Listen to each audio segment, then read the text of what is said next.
Well, we've made it, Timmy. It's Friday Eve. One We're more here.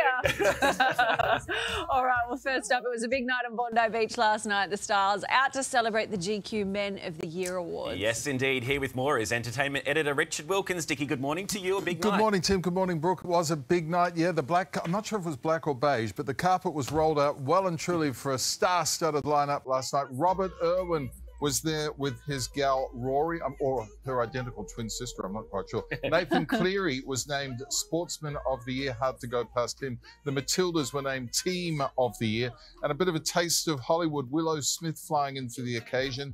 And after his Grammy nomination and those 4 ARIA wins, Troye Sivan named GQ Man of the Year for 2023. A big honour for the 28-year-old Perth-born pop star. A full wrap of the night coming up in about 20 minutes' time. But it was a big one. Congratulations, one and all. Looked like a fun night, didn't it? And Taylor Swift's been on it again today, Dickie. What is it this time?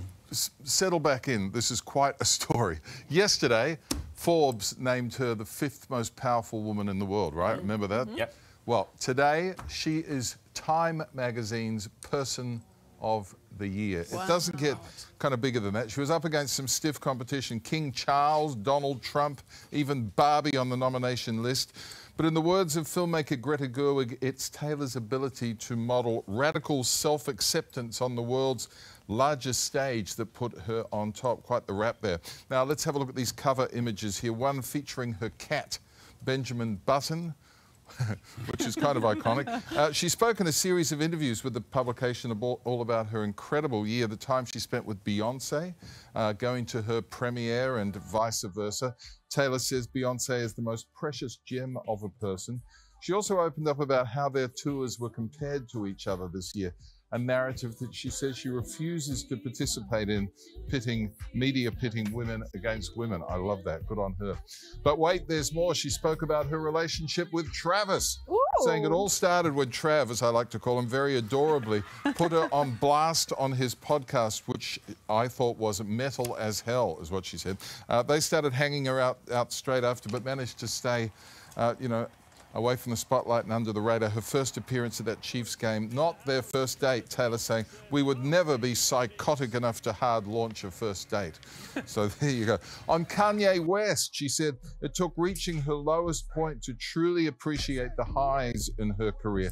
You remember that big feud she had with Kanye and Kim? You know, Beyonce's video was, all that.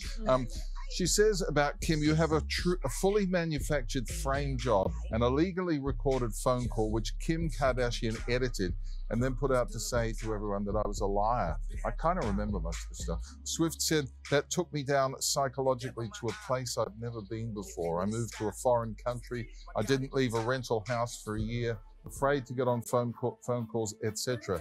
So she went down really, really hard as a result of that feud with Kim and Kanye.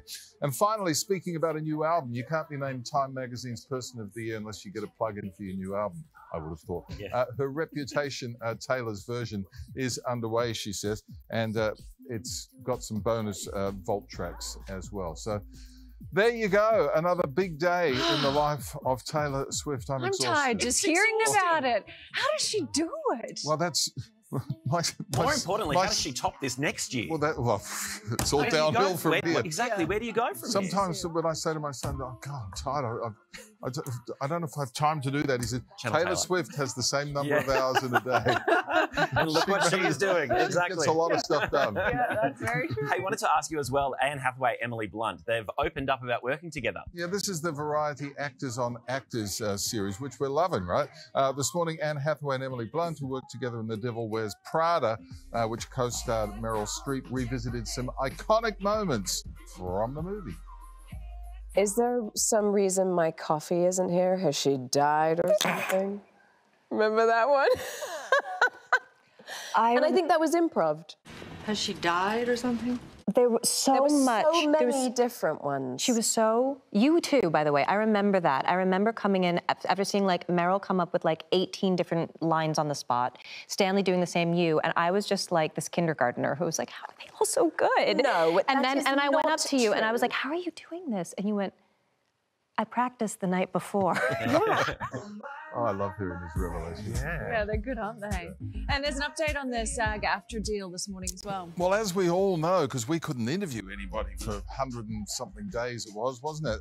But a tentative deal was agreed to a month ago, meaning everyone's getting back to work, making movies, hitting the red carpets and whatnot. And now we're getting a few more details. The union has revealed that over 78% of ballots were in favour of this tentative agreement. This means, you know, there's greater guardrails for use of AI, new deals for streaming success bonuses. Fran Drescher, the president, said members have remained incredibly engaged throughout this process, and I know they'll continue their advocacy throughout our next negotiation cycle, which starts in June 2026. So there you go. It means that everyone's pretty much on board with what's happening. Can I just say it still blows my mind that the nanny is the one doing the negotiations. Every time I see them, is this real? It feels surreal to me. It's Hollywood, right? Yeah, That's absolutely. exactly right. Hey, we've got another big musical headed our way, Dickie. Yeah, this is a big hit musical on Broadway, MJ, the musical, the story of Michael Jackson. It takes us inside the preparations for his Dangerous World Tour. Molly Meldrum and I went to the first night of that at the Olympic Stadium in Munich. It was an incredible show back in the day. So this is the musical about that. 25 of Michael's biggest hits, Beat It, Thriller, Man in the Mirror, Smooth Criminal, great songs. This show debuted on Broadway in 2021. More than 1 million people have seen it, nominated for 10 Tony Awards, it won 4. The trick now is who's going to play Michael Jackson. And the Australian producer Michael Castle, who's a lovely fellow, is calling it an enormous undertaking. The production will open at the Lyric Theatre in Sydney. Quite a coup for the Harbour City getting the show. February 2025. So MJ, the musical. A little inside tip on this one. I did speak to Miles Frost, who was actually the star of this on Broadway. I got to meet Miles in Washington, D.C. back in August. And on behalf of Michael Castle and all of Australia, I pleaded with Miles to come to Australia to perform this role because, as we know, last year he won a Tony for his performance there on Broadway. He is sensational. He's an incredible talent. He has taken some time off, so he hasn't gone to the UK to perform on the West End with her. Okay. But I'd said to him, maybe he's just having a bit of a breather. He might consider coming to Australia. There is a lot of talent here. Yeah, That's you true. angling for a big casting fee here. Yeah, he's looking for his cut, Dickie. Yeah, mad if We you're can not. smell this a mile away. Timmy. I've learned We from know the what's best. going on. Wow, All right. good insight, Timmy, and quite an incredible show. I mean, Michael's still a controversial figure, obviously, but, you know, the music stands tall. Absolutely. Yeah. All right, thank you, Dickie. Welcome back. Let's turn now to entertainment news. And Maroon 5 are gearing up for a big 2024. It's going to be huge. Here with all the details, entertainment editor Richard Wilkins. Dickie, they're off to Vegas. Yeah, they were there earlier this year. Vegas is just the place for these residencies. I mean, it has been for a while, but a whole new generation are making this joint home. Maroon 5 returning to Dolby Live at Park MGM this next year, the same venue that Usher has just moved out of. They're going to play 16 shows scattered throughout May, June, September, and October at this relatively intimate venue. All the hits, Sugar Girls Like You, Moves Like Jagger, etc. If you're planning on going to Vegas and you want to see them, tickets go on sale this weekend. How good would that be? Moving along, J-Lo has hit the red carpet in LA. Oh, has she what? I have to sort of look I know. look Well, away I a had to little say bit. that very, very carefully. She's hit it. Look what she's wearing. I mean, this is a pretty kind of out there sort of outfit. She and her husband, Benny, he never really enjoys this kind of stuff, I don't think. Elle's Women in Hollywood celebration in Los Angeles. She was being honoured with the Icon Award and is on the cover this month. She said that despite the absence of Oscars and Grammys and whatnot, she still feels like she's left an impact with her art and work, and the crowd agreed. She spoke about her new album, This Is Me Now, on the carpet. Have a listen. For the first time, really inspired to go back into the studio and write an album like I did back then, after having been really doing more singles than anything.